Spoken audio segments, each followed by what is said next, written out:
Thank you, Mr. Speaker. Mr. Speaker, let me start by congratulating you on your election as the Speaker of this House and to your Deputy, Gladys Sholei. Mr. Speaker, secondly, let me thank the great people of Laikipia County, the people who believed in me and overwhelmingly gave me their votes and allowed me to become their woman representative. Mr. Speaker, it would be unfair for me to just end my story at that, and I think it would be good to mention that my journey with Laikipia County didn't begin with the ballot. The great people of Laikipia County, when I was called to their university many years ago, contributed their hard-earned resources and gave me an education, and that's how come I was able to go to the university. For that, I will remain forever grateful, and I appreciate that they also gave me an opportunity to serve them. Mr. Speaker, being a daughter to retired teachers, it's also important that today I mention Happy Teachers Day to all the teachers in this country and in the whole world. Now to the President's speech, Mr. Speaker. For me, there were 4 issues that went home for me, and the first issue is in regard to unity. In the morning, I listened to one of my colleagues say that His Excellency the President didn't put a lot of emphasis on unity, and I would want to mention, having read this speech very carefully, it's not once, twice, thrice, but 7 times that His Excellency the President places a rallying call for unity in his speech. The first instance is when he reminds us that the closeness of the election is an indication that what unites us is greater than what divides us. He later on goes to mention that he'll be a hardworking and committed president to every Kenyan in this country. Thirdly, he goes on to mention that his administration will be of service to each and every person, and he also mentions that his will be a just and fair government to everyone. He also mentions that he'll serve every ward, every constituency, and every county in any region of this country. To me, that shows a lot of commitment to serve this country and to serve this country as a whole.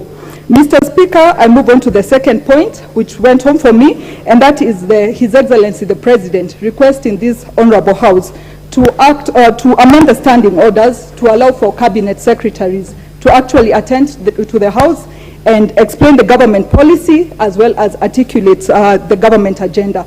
But most importantly, he mentions that cabinet secretaries will have an opportunity to answer questions from the members of this House.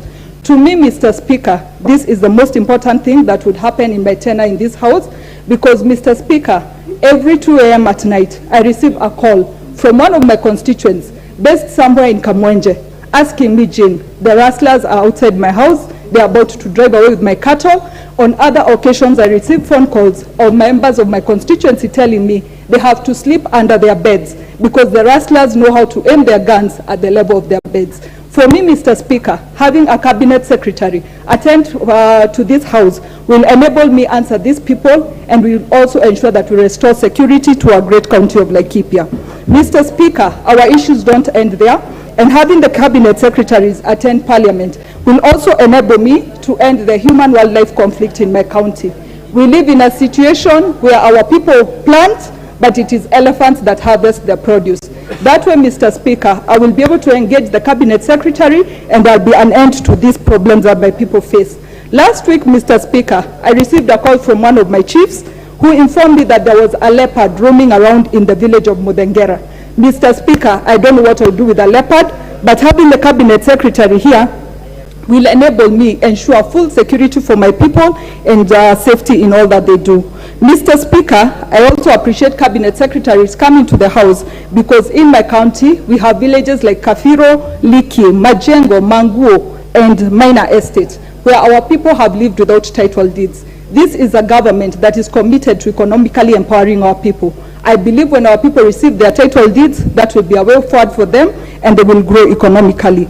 Mr. Speaker, I also talk of infrastructure issues in my county, which I believe a cabinet secretary will be able to answer me, because we have had promises over years of a road between Nanyuki to Rumuruti being tarmacked. Mr. Speaker, I believe this is a new dawn for my county, and all this is going to happen. Finally, Mr. Speaker, we have had promises of mega dams in my county. We all know we can no longer rely on rain-fed agriculture, and so our people are looking forward to have their mega dam built. Mr. Speaker, I know this is eventually going to happen in this tenure. Allow me to go to my third point, which is affordable credit. Mr. Speaker, it's important to mention that prior to joining the executive, I worked in the private sector.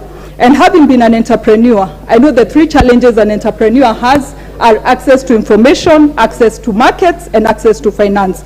Of course, access to finance is the most difficult of them all, and having His Excellency the President mention that we are now going to have affordable credit through the Hustlers Fund, that is a very welcome gesture, and I know it's going to support most of these small businesses. Finally, Mr. Speaker, I speak on agriculture. I am very glad that the prices of farm inputs have gone down, starting with the fertilizers, and I believe our people will be able to produce better.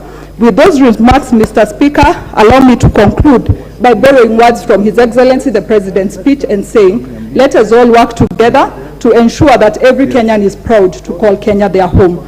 And I wish to actively participate in this House on my matters of legislation, representation, and oversight. Thank you, Mr. Speaker. Peter Orero Kibra.